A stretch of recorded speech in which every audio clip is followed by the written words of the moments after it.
Welcome to tonight's Avid Bookshop author event. My name is Rachel Watkins, and I'm Avid Bookshop's Events and Operations Director here in Athens, Georgia. We are so happy to virtually host Ed Pavlić launching his latest book of poetry, Call It in the Air. Ed will be in conversation with his friend and author, Kiese Laymon. Avid Bookshop wants to extend our greatest thanks to all of you who've continued to show up and support small local businesses during the last 3 years. And we also want to support authors who have had 2020, 2021, and 2022 publication dates during a global pandemic. We know it has not been easy. So these two guys don't need any introductions. I am going to turn it over to you, Kiese. I will say, y'all, if you have questions, feel free to pop them in the chat. If organically it feels like we've got time to do that, we will. We're not going to promise you Q&A, but it might happen. So take it away, Kiese. Oh, thank you so much, Rachel. And we want to say, y'all, before we start, if you have any questions or comments, even throughout the conversation, please put them in the well, there's not a question answer, but put them in the chat. I'll try to keep up with that as we go. I'm sure you have a lot of things you want to say to Ed. And before we actually start to talk, I just want to say I love Ed. Ed is my brother. I'm not gonna try to act like I don't love Ed. Try to act like Ed is not my brother. This book shook me in devastating ways, partially because of the text, partially because of the cover, and partially because of where and when I read the text.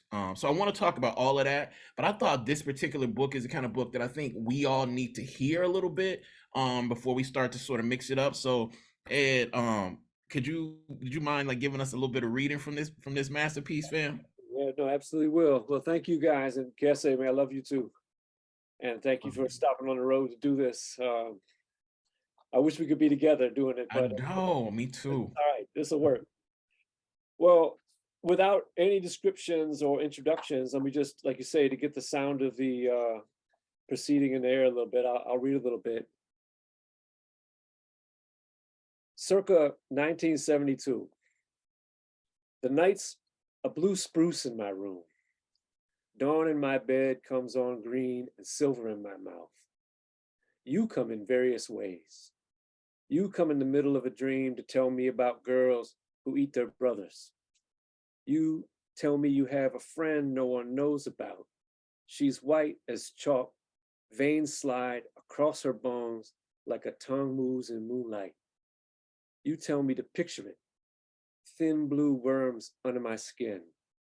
She lives at the ledge in the woods and helps women run away from the prison. Circa 1972. You'd come back and I'd cry.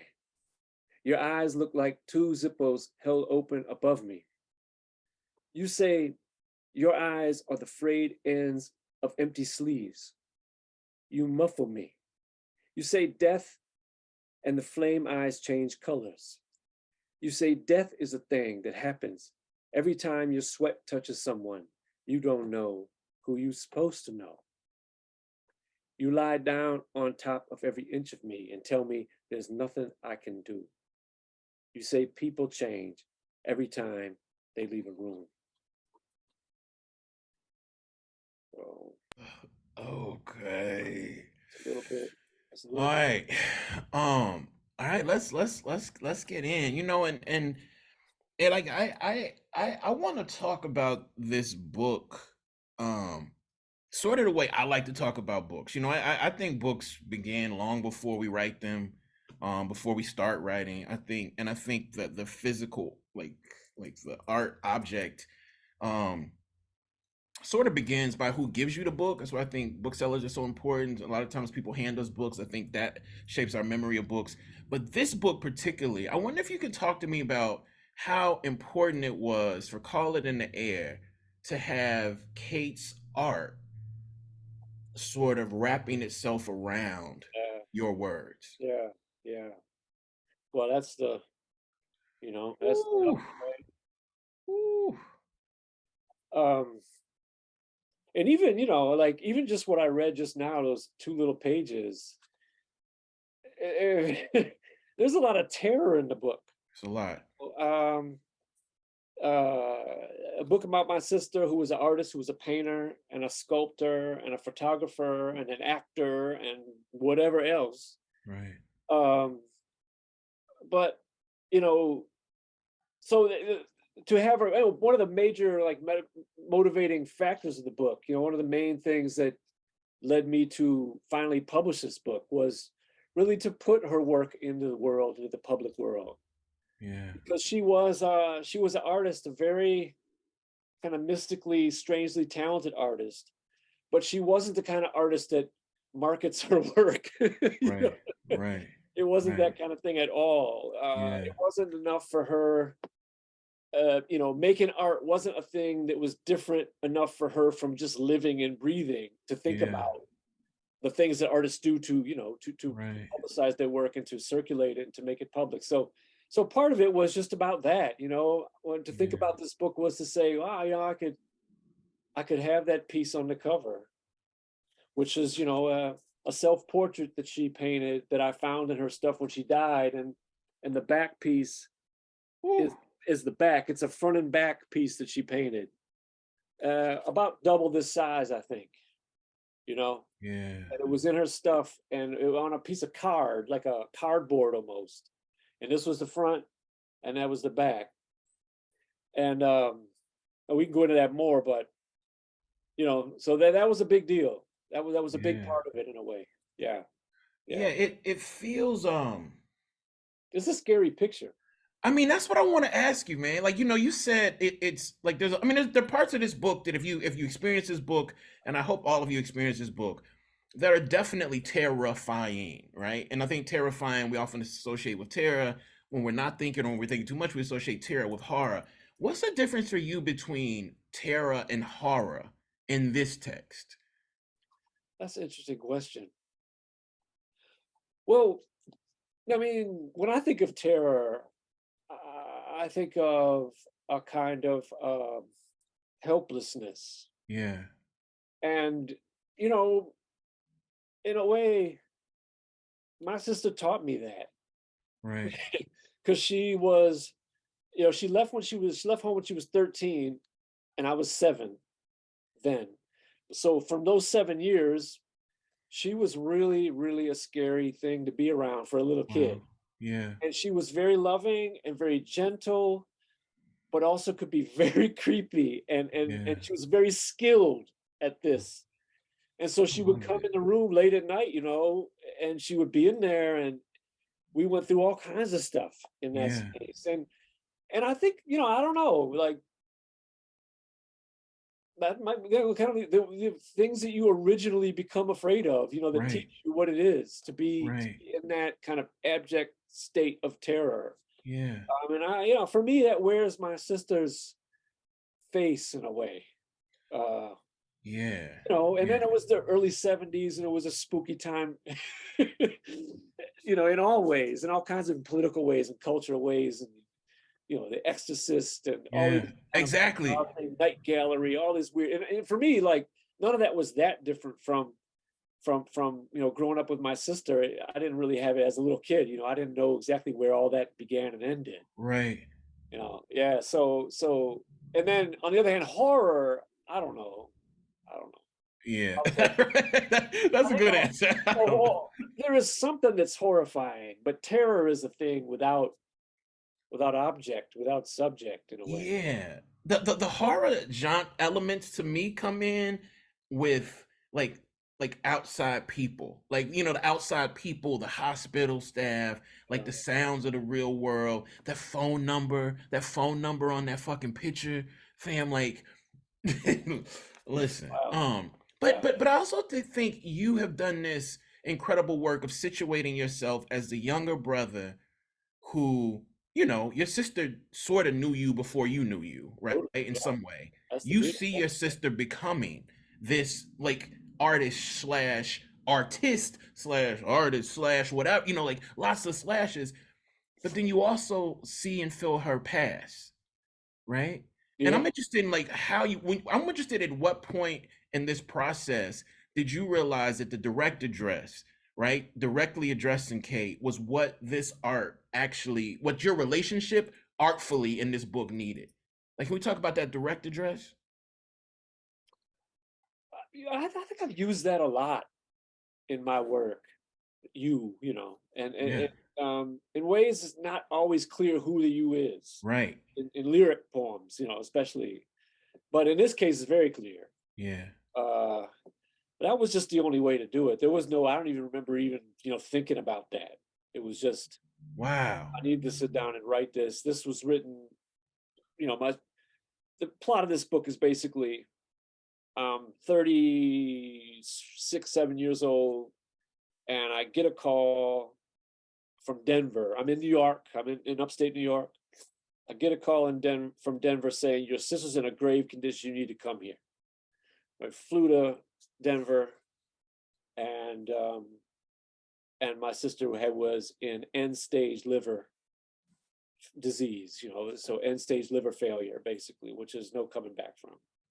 And she was in a coma, having bled out in this episode you have at that stage of liver disease. And they were simultaneously curing various ailments she had, and kidney failure, pneumonia, things that were going on.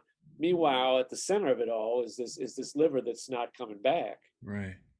And so, I flew into this situation where my sister was in ICU and kind of at the border between life and death. And we went through all this stuff. My other sister came, my mother came, and we went through all this stuff in a week where she died. And then I basically ended up going up to a little town in the mountains where she had lived most of her life. Her stuff was in a storage bin. I packed up her stuff in this old Jeep she had with no roof and drove it out of Colorado back to New York. Yeah. And came back. It was May, school was ending. I tried to teach my classes. I couldn't do it. They canceled my classes a couple weeks early. And what the hell was I going to do? I sat down and I said, I need to just really, as kind of plainly as it can be done, I need to account for what just happened. And I just need to account for what just happened. And one of the things that happened was that I always thought, since my sister left when I was a little kid and she lived in this crazy way in these kind of crazy places, and I only saw her infrequently, I always thought, she's my sister, but one, she's so strange. I don't know really exactly how to connect to that. And two, it's not like we lived our lives together. So, Yeah. I didn't think we were really that close. Yeah. But then when all this happened, I learned something about family. I found out a whole bunch of things about family. One of the things I learned about family was that whether you like it or not, they're all, your family is inside of you. Yes, that's Very, that's very right. powerful way. And so all that was coming back, which I didn't expect. Yeah. And so part of this book was about trying to account for this life my sister had been living inside of me, where it came from, and then, of course, accounting for the events around that time. Yeah. And I'm so interested in the way you use that word accounting, Ed, to talk about what you do in this book. That's an interesting word to use, because in some ways, for those of you who have experienced already, I'm sure you know this.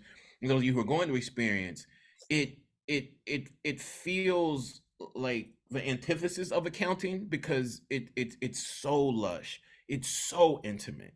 But I want to just stick with accounting for a second and ask you this question of, like, what do you do with your impulse to account for a life, a curiosity, holes, death, parts of yourself that maybe you were unaccounted for during this time in the nation where more people seem to be dying than ever before, and the nation, for understandable and not so understandable reasons, seems in a rush to not account for what we've lost. Well, right. And during this time, you writing your ass off. Like, you writing some shit that we can't talk about right now. You've written some other stuff, and you're writing this. So can we talk about what it means to account for really the sister that is in you and you that is in your sister, though y'all weren't close apart during Yeah, this specific time. yeah, yeah. Wow, that's interesting. You light upon that word because that's true, isn't it? Yeah. What's Yeah. interesting too is my older sister, who dealt with all this in a very, very, very different way than I did and have, is an accountant. Oh shit. So there's that. But Wow. I've had this line in my mind, thinking about this book coming out and having seen it now a couple weeks ago for the first time, kind of in the flesh, and thinking about doing this and talking to you about it. I've had this line in my mind from this Yusuf Komunyak poem, Mhm. an early poem called Instructions for Building Straw Huts. And I remember Yusuf saying at one point, this was the first poem that he wrote that he really thought was like a poem, Right. like and there's a line in there that says, you must understand instructions for building straw huts. It's kind of like instruction manual and of course for art, And he says, you must understand the year that begins with your hands tied behind your back. Mm. You must understand the year that begins with your hands tied behind your back. And I Mhm. think part of what I mean by accounting here is a kind of documentary act to register Yeah. reality in a way without without tricks. Yeah. And I think Without trick. for me, and I think what Yusuf means in Instruction of Building Straw Huts, I think, is he's saying, you know it's like starting over playing a piano with chopsticks. When Right. you begin to write, you really have to give up all the powers you had in the other parts of your life. Right. You start with this blank piece of paper, and it's just you and it, and here we go. And you it's almost like, you go back to kindergarten again, and you give up all the power you had and you start Yeah. again here. And that act is somehow entwined with this book for me, I which was feel that. which was written a long time ago, um uh to just account and to use language which is free of so many of the things the language is used to do, which brings Yeah. us back to the political moment. Right. The language is just absolutely used to do anything but account. Right. You pay attention to American speech over a 24-hour period, you won't know if it's night or day, Ooh. hot or cold. People will tell you, look straight in your face in plain English and say any fucking thing. Anything. Right. And I wish that was something we could blame on, Fox or CNN or Right. the New York Times or something, but I think that's a property of American language which is absolutely pervasive and Mm. is there in art too, Absolutely. poems too. Right. And like, because I've said before, and I've thought many times in a way about my route through American writing and American poetry, which has been a big part of that, and how I think in a certain way of looking at it, American poetry in many ways I think can kind of, you can see it as just a grasping for a mimicry of bourgeois Mm. neuroses, where language ties itself up into contradictions and we come up with a kind of way of stylizing that in language, and everybody goes ooh, because oh wow, I hadn't heard that before. Right. Oh my God, how twisted that is. Right. But I wanted out of that. And I Mhm. wanted back to language which speaks in a way very plainly, to account. Yeah. Yeah. uh, you know, yeah. So a certain artifice, a certain, gymnastics in language, which I can be very good at. Right. Uh, that's not the arms tied behind your back thing. That's the And the juggler thing, out in the middle of the ring thing. You know what I the mean? thing is, I mean, but do you sometimes, fam, like when, for me, like when I mean, we talk a lot about, as people and as writers, you know, going in that door of that essay or that piece or that poem and fucking like risking it all. Yeah. And so many times I think as writers, as young writers, or just writers generally, we often think that risking it all means like shiny assemblages of language, like Yeah. which we've all attempted to do, especially those of us who love hip hop, right? Right. We want the language at times to shine and be like, look at me. But what I hear you saying here is that, and I do that shit when I don't want to grieve. Like when there's a part of me that I don't want to touch, that's when I get the most ornate with the That's what I'm language. trying to say. Yeah. So talk to me about with this particular book. Do you feel like stripping it down and walking up in there with your hands behind your back? Do you feel like you did that more in this book than you've done in any of your other books? Yeah, I think so. Yeah. Yeah, I think so. I do. And the sentences, like I wanted to start this conversation just talking about how the book is a tutorial in short term, what people call short sentences, Yeah. right? And sort of like short sentences are kind of often feel like superpowers, you know what I mean? Like you can get people with short sentences and they don't know what the fuck you did and they just be like, oh, I liked it. But the short and often the short punctuated sentences, if they're tied to longer things. But can you talk about also I'm saying sentences on the verse level, like why some of the sentences are so short, and if that is another kind of holding your hands behind your back. So I absolutely think so. Yeah. Yeah. I feel that. Just You to know, get go directly ahead. to the thing. And another thing with this book, which I noticed, which is I think very different from other books that I've written, is that I would put it away and I would walk around, and you always have your work in your mind somewhere, especially unless it's published. I feel like when a book is published, you can kind of get it out of your mind now in a Right. certain way, but until it is, it's all in there. So I've been walking around and I would think to myself, I gotta go back and get that thing out and I can fix it. I can add stuff. I can fix it. There's some stuff that's got to go, but I can add. And I would start reading it. And every time, I would be like, no, there's just not anything to change here. Mm, There's just nothing to change. mm, And I think part of this book really is just,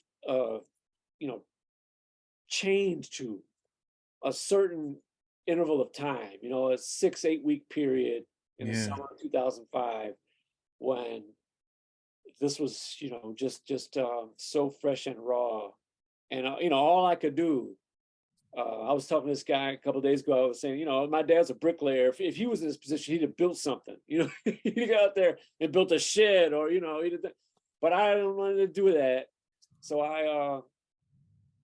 and I think, on the other hand, there's lots of destructive things to do. I didn't want to do that. Yeah. I got by through some of that, Right. and I was better off just trying to put this stuff down on paper in the truest way to the condition I felt like I was in, that I could, that I felt had been revealed to me through this circumstance, part of which is immediately in the present, and part of which was shooting back through Yeah. through my life. Yeah. Yeah. And you man, there's so many phrases or clauses even that feel like they could be titles of other poems or other books necessarily. But one of them is this phrase like the thing said, and it doesn't, on and on, left alone, it doesn't really probably evoke much. But what you write is, in grave situations, I learned it's important to listen and not to let the thing said get in the way of what I hear. Talk to me about that. Gosh, yeah. Well, that's about the situation in the hospital, Okay, yeah. and this is a situation so many people are in, and certainly in the last few years, so many people, Yep. more than ever. And God bless the people who work in the hospitals, the nurses, the practitioners, the interns, and the doctors, the specialists, all of them. But when and you realize when you're in the situation that these people are trained to do a certain thing, Right. and I felt in a way like those people's training on one level was very good, because they Yeah. could deal with kidney ailments, they could deal with a certain medical condition as professionals do. Right. But at the same time, I felt like, one, my sister had come through all of this into this hospital room through a trajectory none of these people could possibly imagine. And I could Right. barely imagine it. Right. So there was a massive irresolution there. And also I felt like, I had done almost the same thing. And so I felt like they were talking to me about things that really weren't about me, nor about her. They were about this job they had to do, Yeah. which I respected, and I do respect. But at the same time, I only get you so far, if you know what I mean. And so, you realize this: my sister was an indigent artist. We're a working class family. We scrambled through American history in whatever fucking way we have for how many years.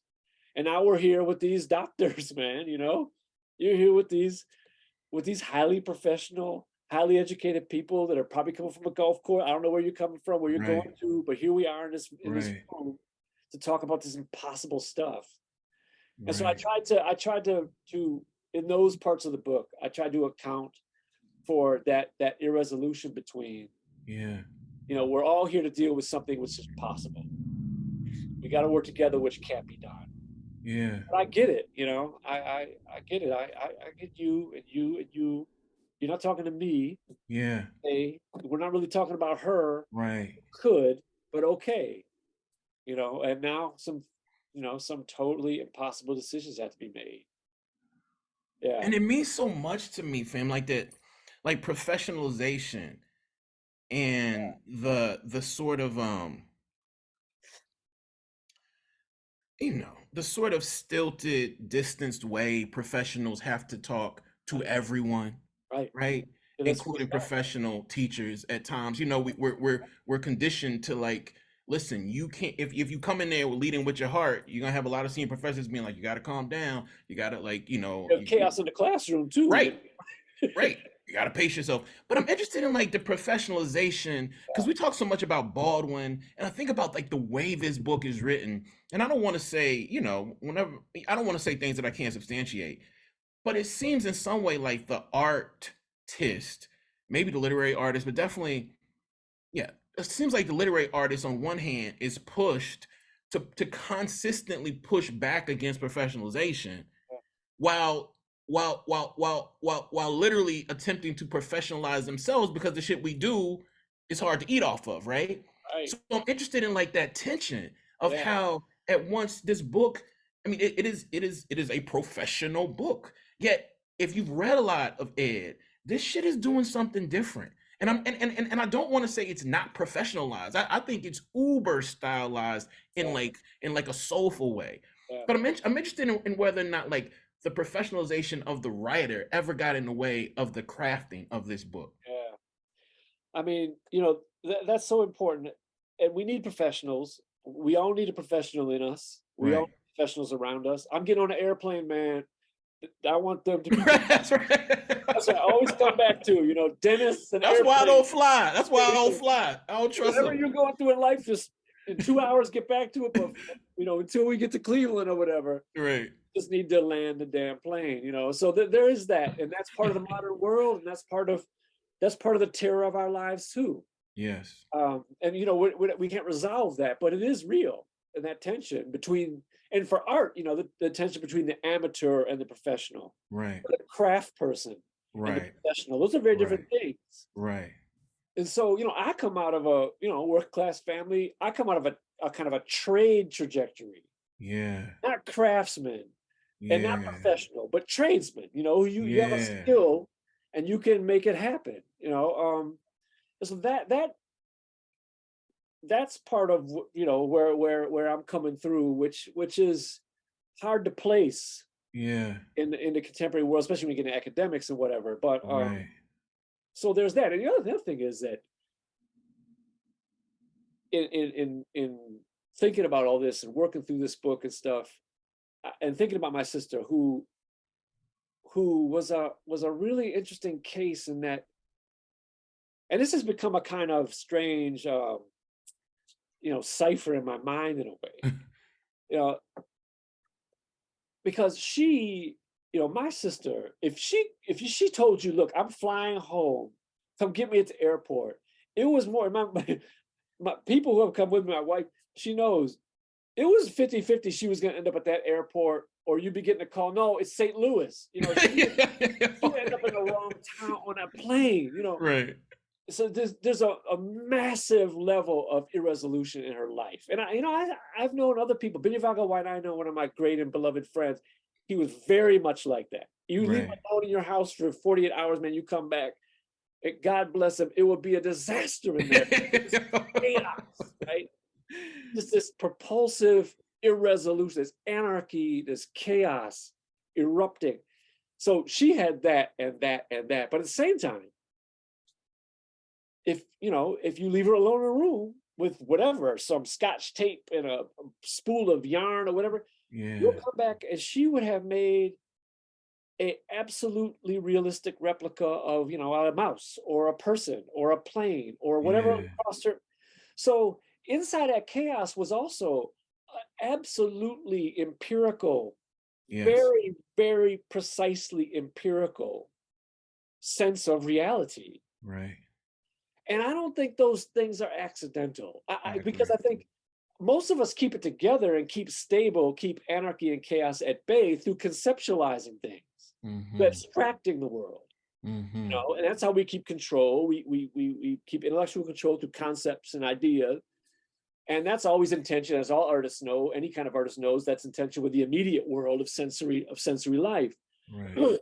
So yeah, in my sister, you had this radical irresolution between kind of very radical chaos on one side and absolute empirical virtue, Right. as an artist would say, on the other side. And I wonder, if it's not true that as you get closer to the real things in life and experience, it doesn't get very turbulent.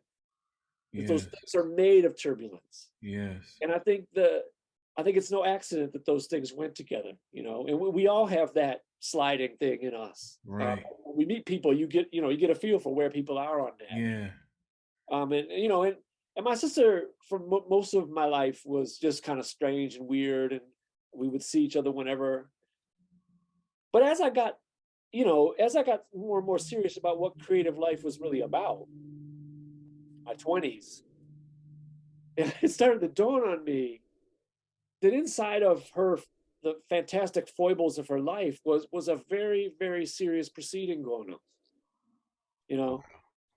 When I told my sister, I've been with my sister at bars where she would say, "Watch this," and she would get dudes to buy her drinks. She would say, "Come here." She'd get a guy to come over. She'd say, "Okay, I'll paint your picture. I'll do your portrait if you buy me a drink." Fine. And he's like, "Well, you got a pen and a pad?" No. She takes salt, man. She would shake it out on the bar. Wow. And then she would, with her finger, move the salt around. That's wow. And make the portrait, and you would see it appear. Right. And it was just, hair stands up. It was spooky. And she would say things like, I can't paint people from pictures. I know them, I see them, I go away and I paint them. Right. So she's keeping this thing. Yeah. Usually you try to, even yourself, you try to paint someone well. You get out that thing and a pencil and you think, what do I really know about this? Right, exactly. Shit. Nothing. Nothing about these people. Right. But at the same, so she was a person, and we all have this in way. We carry around certain signatures of the world inside us. And artistic life is about then, how do you get in contact with the nature of the signatures that you're carrying around? And then what can that show the world?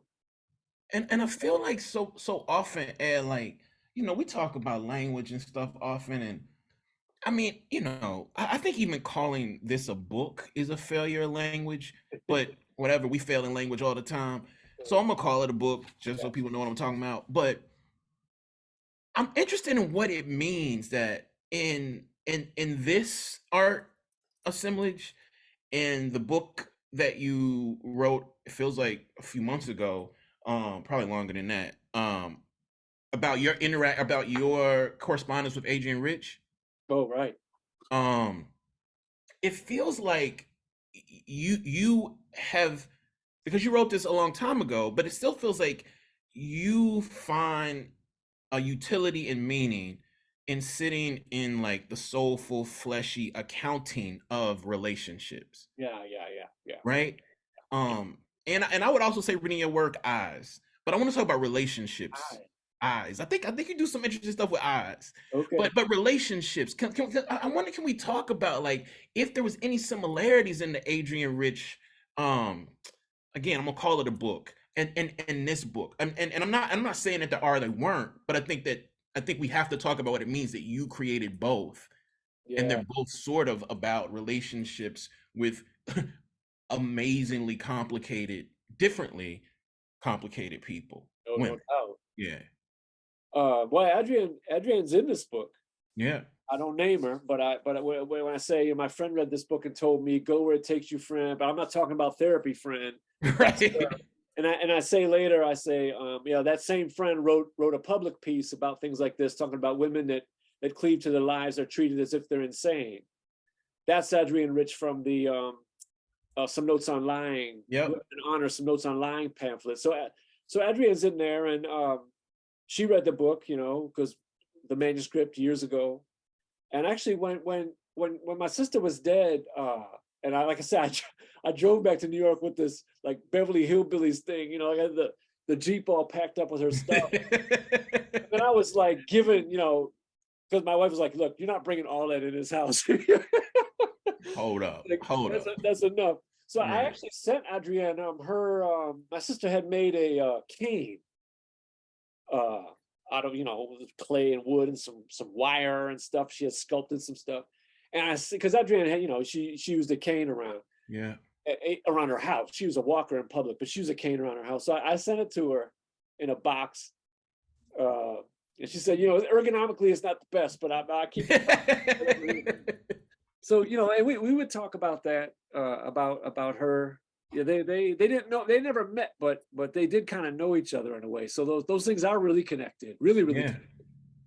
But in terms of like the the artistic power and the social necessity and the political necessity of relationships, that's really the center of everything I do and everything I Yes. am. I don't think we are really in ways we've been pushed against in many ways we've been pushed against accepting the extent to which we are really a product of our relationships around us, people we Right. know and don't know. The American, like the Cold War force. I'm still just now realizing little by little the extent to which the Cold War force of the American ideology of the individual, the ways we've been warped by that, Right. and continue still to be the romance of it, just the fiction of not the fiction of it, but the lie of it, Yes. just the falsity of it, and how in reality we're always carrying each other around. Always. And I remember when I was a kid, even in school, and coming and going from school, thinking about, so, that's my friend there, and that happened to him, and I feel it. So did it not really happen to me I too? know. Yeah. And how? Right. Well, no, it didn't, but yeah, it did. Right. And where is our education that teaches us how to deal with that? Yeah. Yeah. We've scrapped that together on our own. Everybody I know has scrapped that together on their own. Of course, Absolutely. because quickly it becomes sexual. Right. It probably Right. always is, but quickly it Right. becomes undeniably sexual. That's also anathema. So you got Yeah. a Puritan anti-sex thing on one hand, the ideology of the individual on the other hand. And it is no wonder we have the politics we have. Right. Because Right. who's been actually tutored at all in being who and what we really are? And the language is responsible for it. That's what But I the that's what I language is love about. complicit, I know I don't have to convince you of that. Like that's what I think we know, right? The like as many failures in as corporate news wants to like hoist up, and I think they're all failures.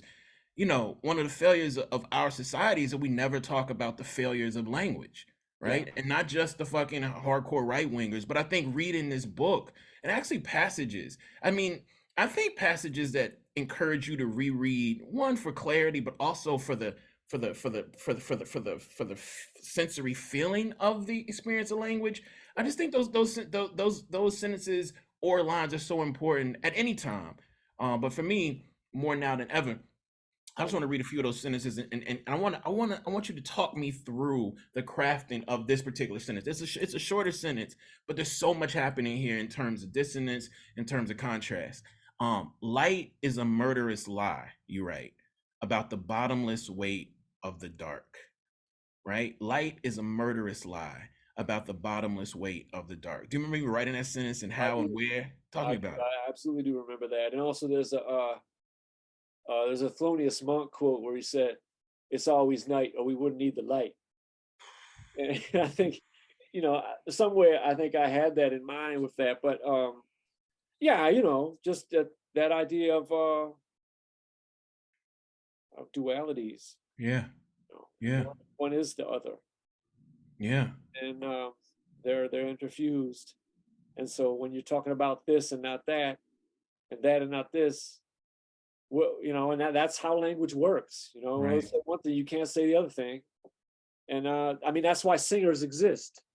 Yeah. That's why music exists, because it can now solve some of those fundamental failures of language you're talking about. I would tell people, like, if you really believed that we could say what we need to say, singers would not exist. Right. Right. That's But right. singers exist exactly because at some level we know that it's impossible to say what we have to say. Right. And at some point we get a language to singers and they try it. And they, they do a whole other thing. And, and all poets, of course, as well. But for me, the singers are the greatest. And yeah, I remember, I don't know if you had this experience, but I remember, before there was all these hip hop websites and shit, and you would just sort of like I would spend days like writing whatever I thought I heard Rakim say. of course. And like what was interesting, those websites are all wrong anyway.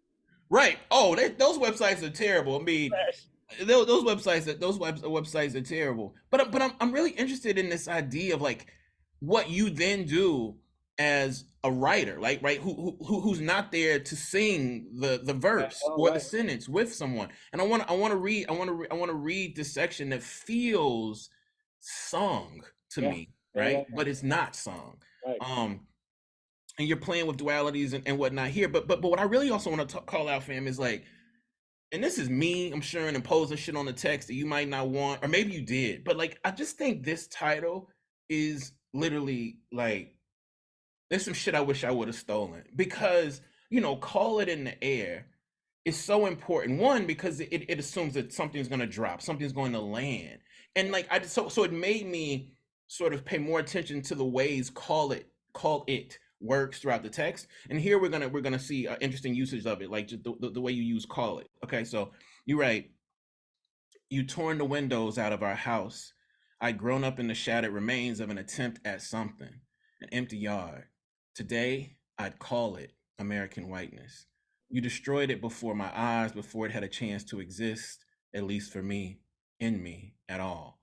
By the time they were rebuilding it, if that's what happened, I was gone. Of course, it's always being rebuilt everywhere.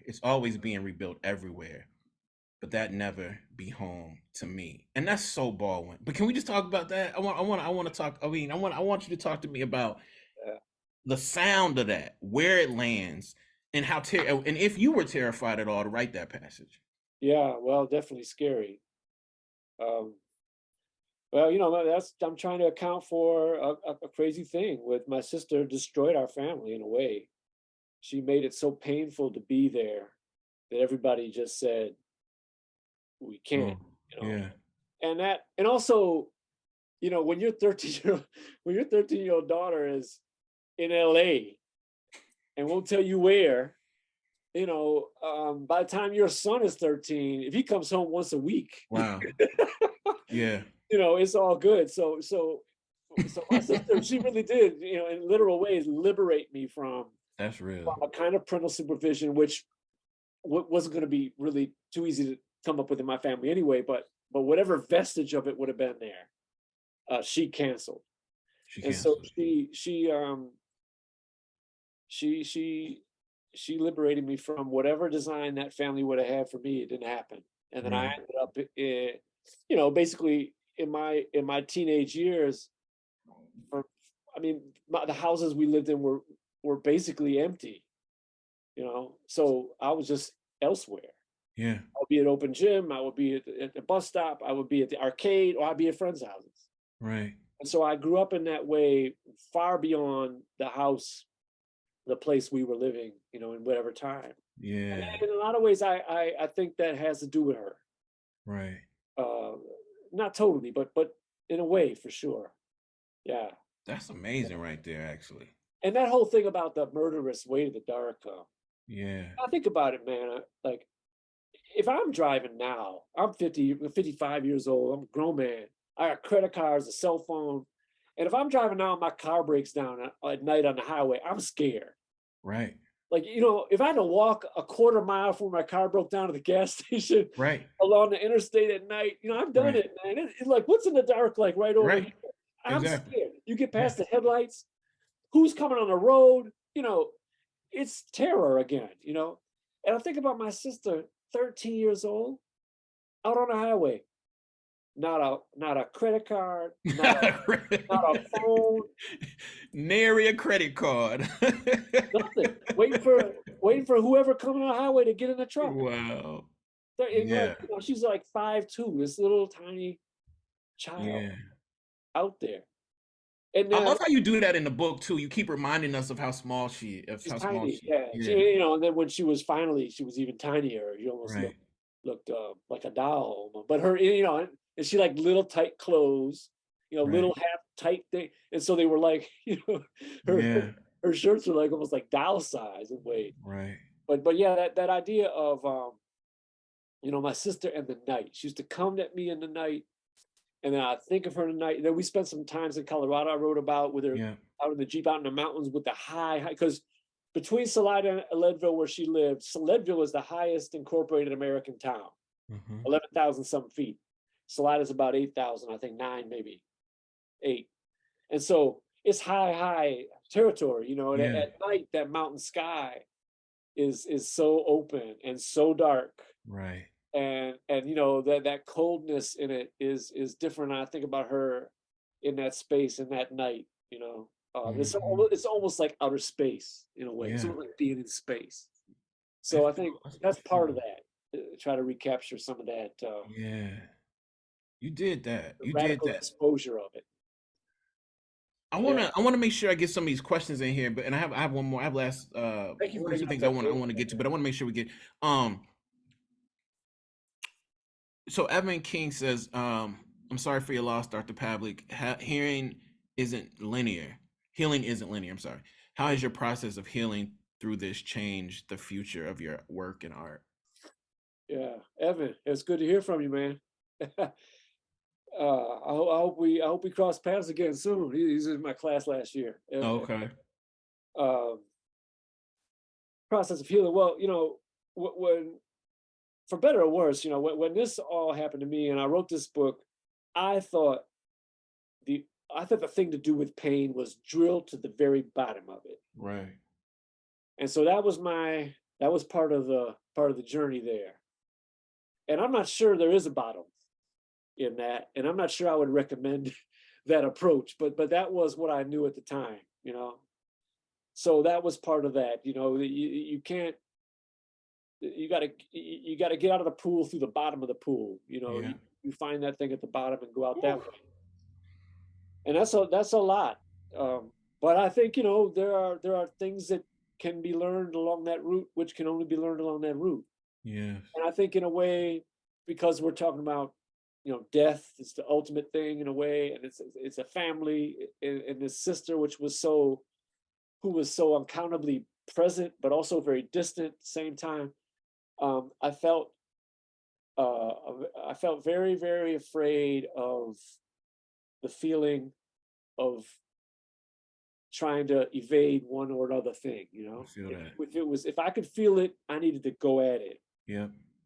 And I Yeah. think, Evan, to your question, I think that in my version of what healing is, and I'm not sure that word either. Right. Because, you put that one in the marketplace and you get all kinds of chaos. Right. But in my version of that, you got to go through it. And a lot of these things that happen to us, they really are endless, and you never get through it. but that Mhm. becomes life, you know. Yeah. I think there's a Baldwin line where I think Sonny in Sonny's Blues is telling his brother, you know, it's about making it seem like you. Right. So the sum of your experiences in the end should add to you, Yeah. and your job is to make that part of the world. That's right. And you know, hopefully, no one's life is only made of tragic pain. Everybody's life is going to be made in part of tragic pain.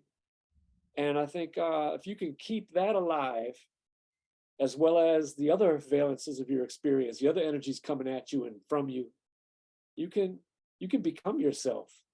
Mm. You can You really dropping earn your all the life. jewels. You Yeah, dropping all the jewels right now. possible. You know, it's It possible. is possible. It's I mean, possible. that's why we work, right? I mean, I know we gotta, pay the rent and shit, but that's really why we work, Yeah, right?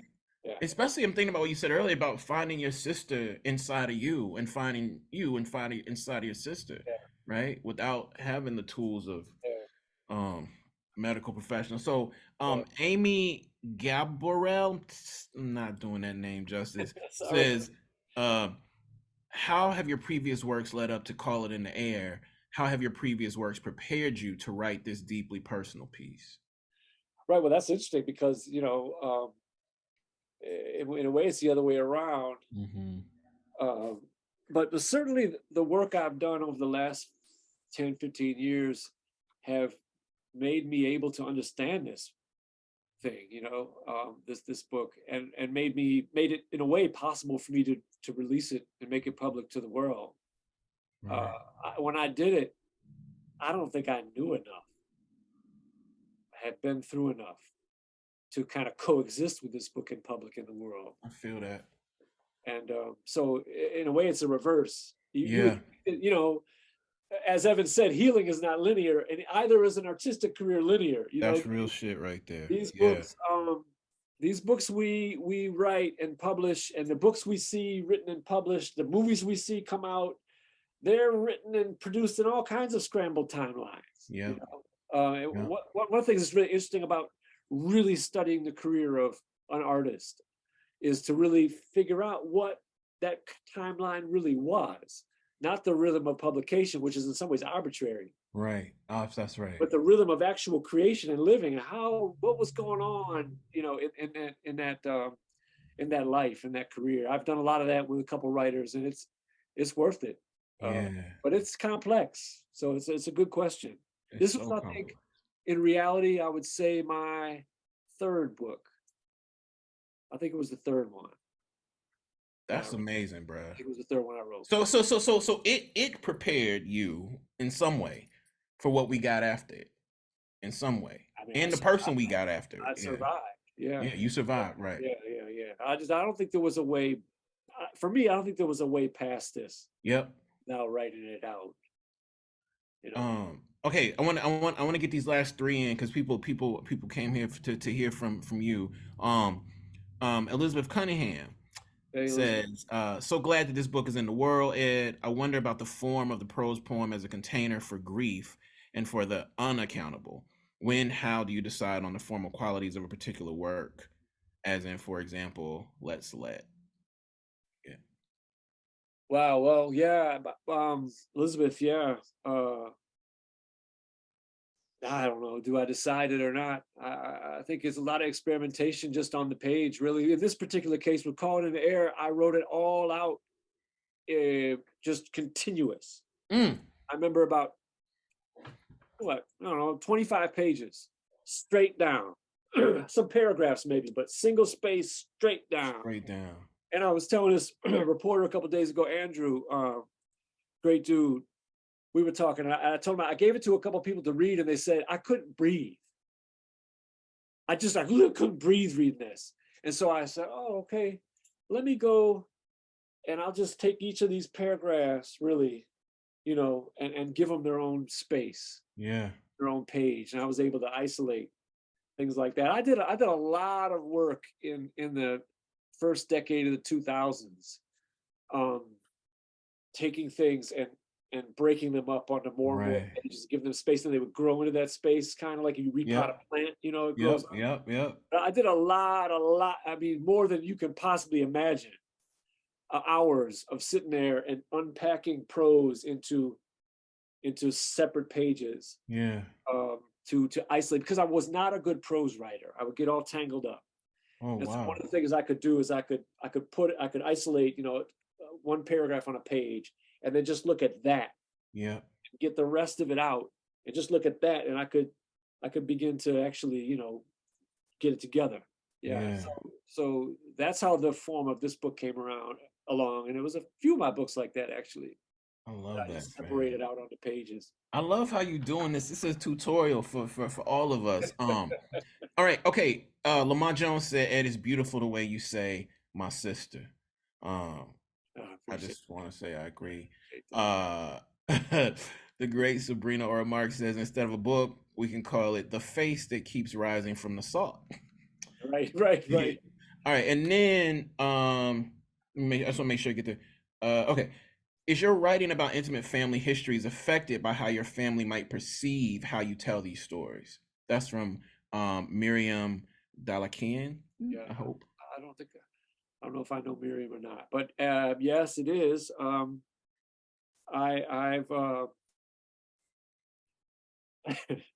I had a way of saying this before, but I've kind of forgotten it. But this particular book, you know, my family, my own family, my parents, my living sister, and myself, we don't all come across all that, in my mind, all that strong in this book. This was a situation which put people over a barrel in ways they just couldn't handle, myself included. I'm not alone in that. So I was very, very worried about that. Right. But I was able to send this to, well, this is part of the book too, but I was able to send this to my my living family, and they were able to read it. We're good, I think, but that's one of those things, man. You just have to kind of bless it and release it. You know, Kiese is all about that. Well, I just want to say one more thing. I want to say one more thing to you, and then I'll let Rachel come in here and see us out. But you also do something sort of sensuously miraculous with the way you talk about touch. And there's this line in the book that, like, if someone was touched by Kate, they remembered it or something. You know that line? What's the line? They stayed touched. They stayed touched. Yes. And I think that, like, one of the things your art does, Ed, is to, like, remind us that we are all touched and we stay touched. And then the question is, as writers, as readers, as artists, as humans, like, how are we going to mine that touch? Because that touch is impacting people whether or not we mine it or not. So we might as well mine it. It feels like that's partially what you're doing here. Yeah. Well, I mean, touch is so important. I mean, touch is part of togetherness is touch. That's right. But of course, so problematic too, so dangerous. Absolutely. I've always used to say, you know, to be touched is to be changed. Right. You touch someone, you change them. You're right. And there's a incredible possibility that takes place in that situation. Yeah. There's a lot of danger there, but everything depends on that possibility, that sense of possibility. And I think the biggest risk is, I don't know, but yeah, that's a fundamentally important thing. As another thing we've been trained not to do, and we're terrible at it.